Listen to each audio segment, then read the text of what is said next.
Hello, hello, and welcome back to OnComics. Today we are going to review Trese from Netflix, and that is a Filipino comic that has been brought to Netflix.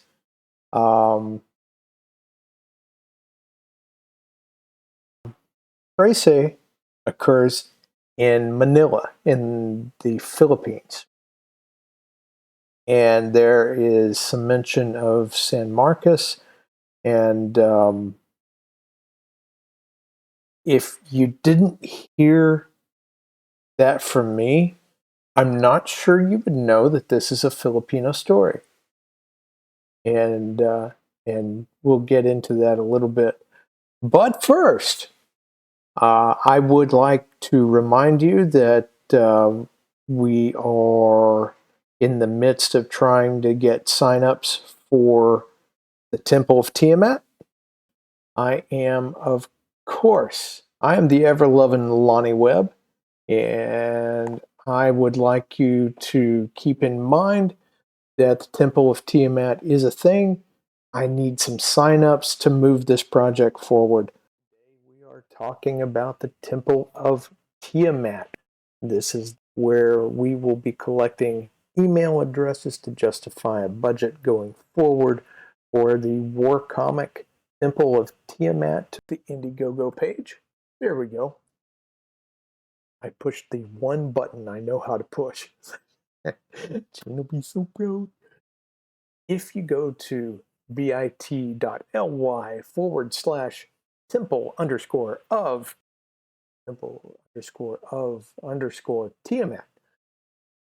you end up at this Indiegogo page. Or to make it easier, you could go to Indiegogo.com and search for Temple of Tiamat. It's really easy. Fill in an email address, hit sign up. You will have to click these checkboxes, and that's it. That's all you have to do. And scroll on down, you get to see some artwork. Here is some artwork that is already in production. This is the original artwork for the cover. I'll let everybody pick. Tell me which cover you prefer. Tiamat and the Nazi flag, or this artwork with Rick Raleigh and his merry men of circus company, where nothing is fun. If you do nothing else, sign up there and you're entitled to the trading card. TrueComic.com and OnComics present,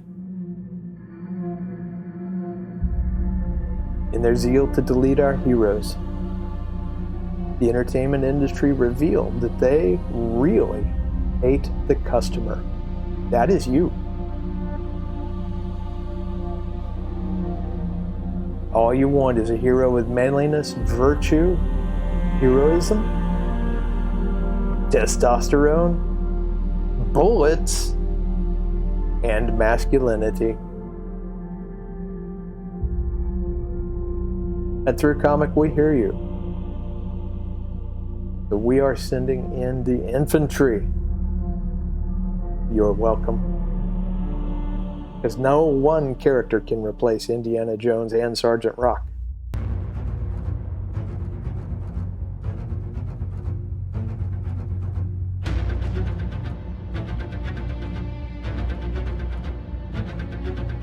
Sergeant Rick Raleigh in the Temple of Tiamat.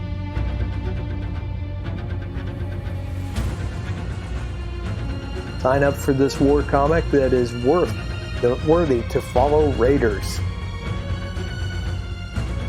This Indiegogo storyboard introduces you to Circus Company, where nothing is fun. And the hero, Sergeant Rick Raleigh, who will face the monster Tiamat. Don't forget, if you find her, don't look. If you look at her, you will die. Said the man known for killing Nazis by dropping mountains on them.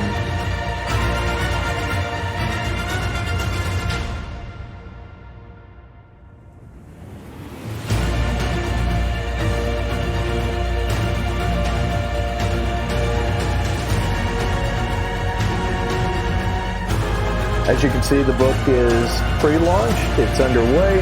Follow the team's progress by subscribing to OnComics on YouTube. And we will justify some budget if you will join this adventure for free by simply providing your email address.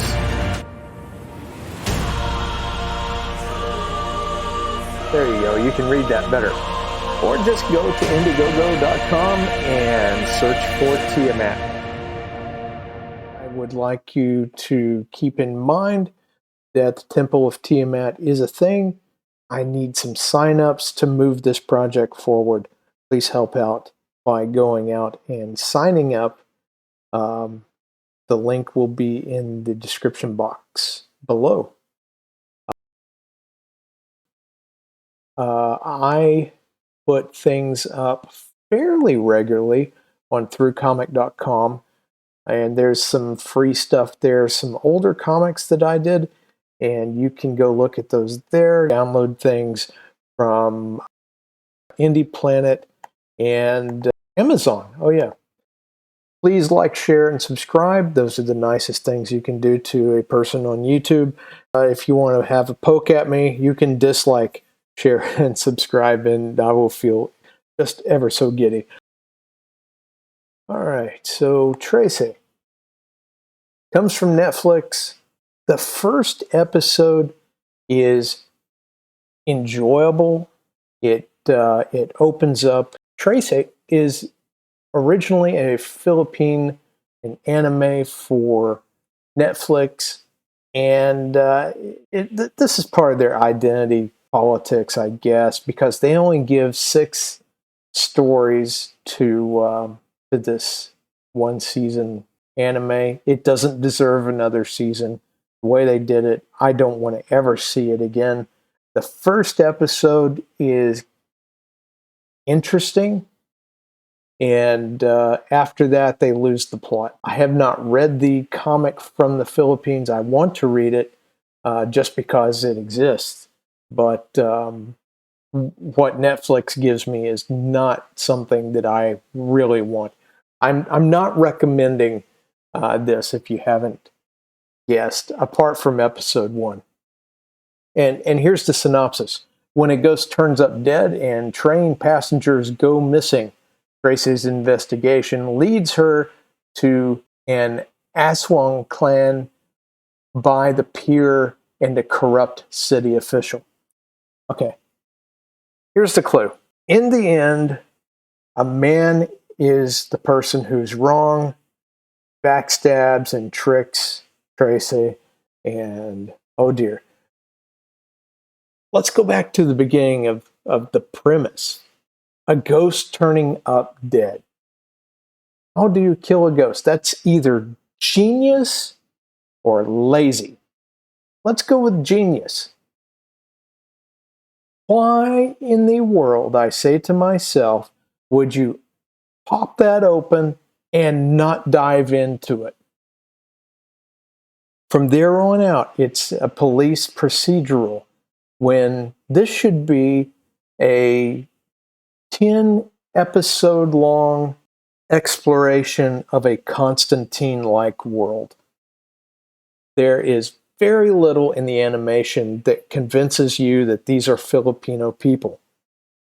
In fact, apart from the shape of some of their eyes, you're going to be convinced that these are Mexican, or maybe Vietnamese, or no, not Vietnamese, maybe Chinese, maybe Japanese. Nothing in this tells you visually this is the Philippines. It doesn't look like the Philippines. In fact, it looks more like New Orleans, a rundown part of New Orleans, or South America, or Mexico, or name your poison. There is nothing that talks to me about the Philippines here, which is a huge letdown. They've gone out of their way to recruit voice actors that claim to be Filipino, But hey, I'm just going to tell you straight up, the voice actor for the English version of Trese, claiming to be Filipino, which or Filipina, that's fair, but this girl is a Canadian. There's no hiding it. Her voice coach did a terrible job. The voice director for the whole thing did a terrible job. The sound engineer, they just cranked out an achievement in mediocrity. It's not enjoyable. The animation looks like anything else. It doesn't have to be Trese.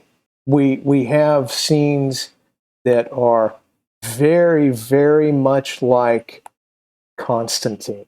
And if it were Constantine, it would be more enjoyable just because we know who Constantine is. Director of this project forgets that we've never seen it before. I'm willing to bet most of the Filipino audience has never seen it before.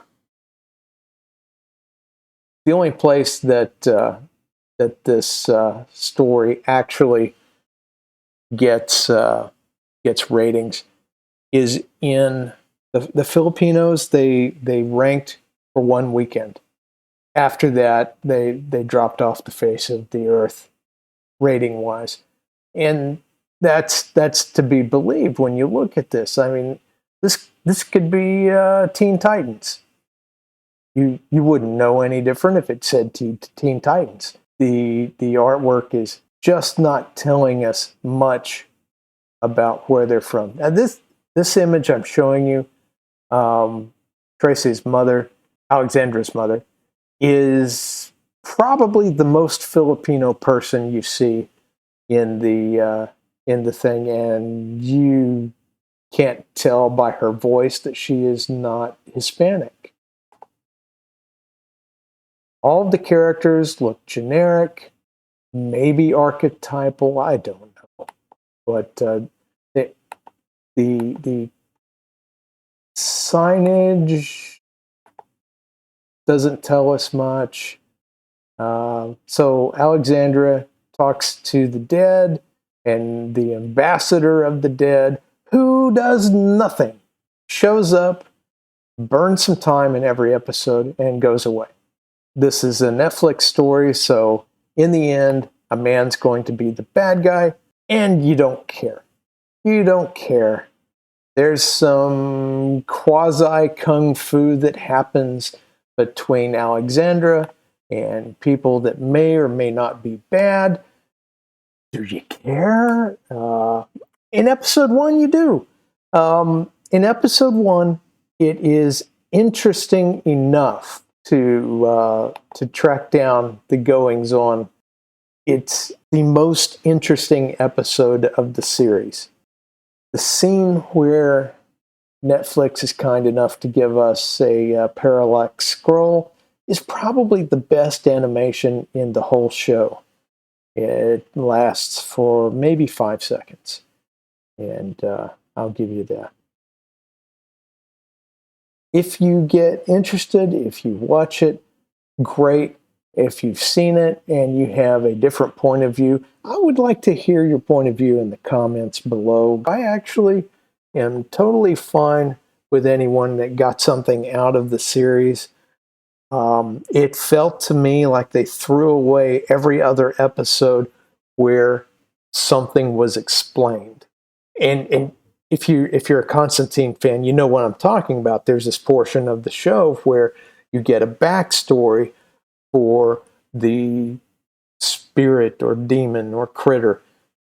Now, if you've got a character who is solving murders of ghosts, what else is going on? What else is part of that that world? What else is possible? What can you gain from killing a ghost? What can happen when you kill a ghost? What are the consequences of killing a ghost?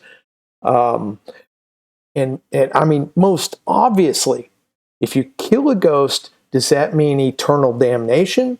Does that mean eternal death? Does that mean purgatory? Does that mean hell? Does that mean heaven? Tell us about the spirituality construct of this supposedly Filipino spiritualism.